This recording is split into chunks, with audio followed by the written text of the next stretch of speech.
ఇదిగోండి జున్ను ఇందులో తిరగబోసాను. తిరగబోసి ఇలాగొస్తే ముక్కలాగా వచ్చేస్తాయి. ముక్కలు కోసి ఇంత పడంగా తిరగబోసుకుంటే. హాయ్ అండి, ఈరోజు జున్ను పాలు ఇచ్చారు.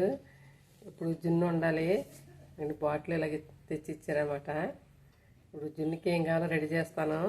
చూద్దురుగా రండి. మరి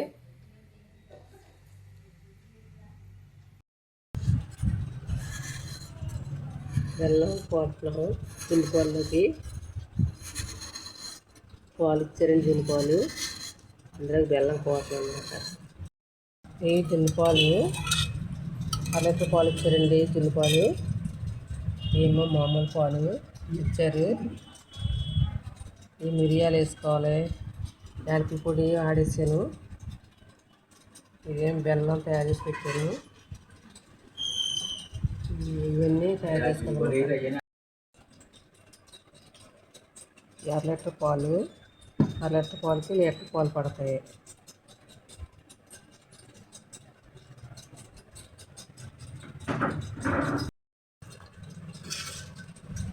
బెల్లం కొంచెం పసుపారా వేసి కలుపుకుంటే బాగుంటుంది. బెల్లం ఎక్కువ పడతాయి, పసుపు కొంచెం తక్కువ వేసుకోవాలి. ఇప్పుడు కొంచెం మిరియాల పొడి కూడా వేసుకుందాం. ఇందాకేమో యాలకుల పొడి వేసాను కదా, మిరియాల పొడి ఆడేసాను. ఇది కూడా పూట వేసుకుంటే బాగుంటుంది. మిరియాల పొడి ఇది చూసారా, రంగు ఎలా మారిపోతుందో. ఇది చేసుకుంటే చాలా మంచిది. ఇలా తయారవుతుంది పొడి వేసిన తర్వాత.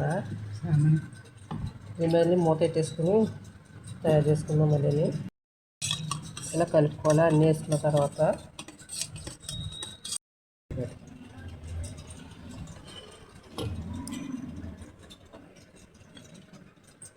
ఇలాగా పాలు కలిపేసుకున్న తర్వాత ఇలా వడకట్టేసుకోవాలి. బెల్లం కరిగిన తర్వాత తిప్పి అలాగా బెల్లం కరిగిపోవాలి బాగాను. ఇలా వడకెట్టుకోవాలన్నమాట. నిండా పోసుకోకూడదు, కొంచెం ఇంటిగా ఉండి తీసుకోవాలి. అంటే ఇలా వడకెట్టేసాను. వడకట్టడం అయిపోయింది. ఇప్పుడేమో పైన మిరియాల పొడి ఒకటి, లాలికాయల పొడి ఒకటి ఆడుకున్నాం కదా, వేసుకుందాం పైన.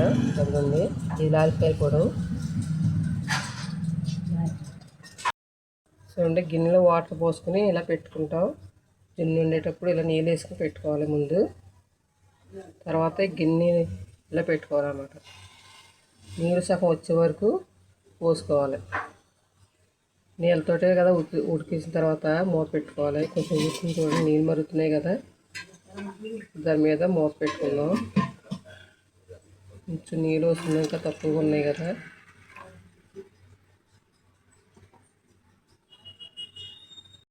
ఇలా మూత పెట్టేసుకున్నాక పైన మళ్ళీ ఇలా మూత పెట్టుకోవాలి. పెట్టేసుకోవచ్చు. కుక్కర్ ఉంటే కుక్కర్లో పెట్టేసుకోవచ్చు, లేదంటే ఇలా పెట్టుకోవచ్చు. ఒక పావుగంట పడుతుంది ఉడకటానికి. ఇలాగైతే కొంచెం లేట్ అవుతుంది, కుక్కర్లో అయితే బేగ అయిపోతుంది. జున్ను రెడీ అయిపోయిందండి. ఇంకా చల్లారిన తర్వాత ముక్కలు కోసుకోవాలి. వేడిగా ఉన్నప్పుడు కదపకూడదు, కొంచెం చల్లారనిచ్చిన తర్వాత అప్పుడు మళ్ళీ ముక్కలు కోసుకొని తినవచ్చు. జున్ను చల్లారింది, ఇలా కోద్దాం. ముక్కలు కోసి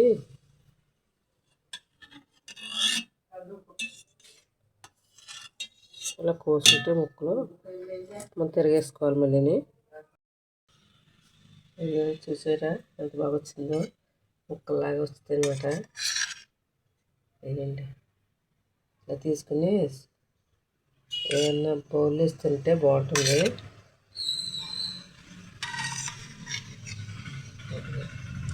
చూసారా ఎంత బాగా వచ్చిందో.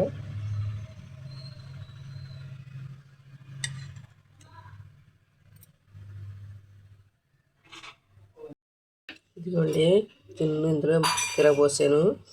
తిరగబోసి ఇలాగొస్తే ముక్కలాగా వచ్చేస్తాయి. ముక్కలు కోసి ఇంత పడంగా తిరగబోసుకుంటే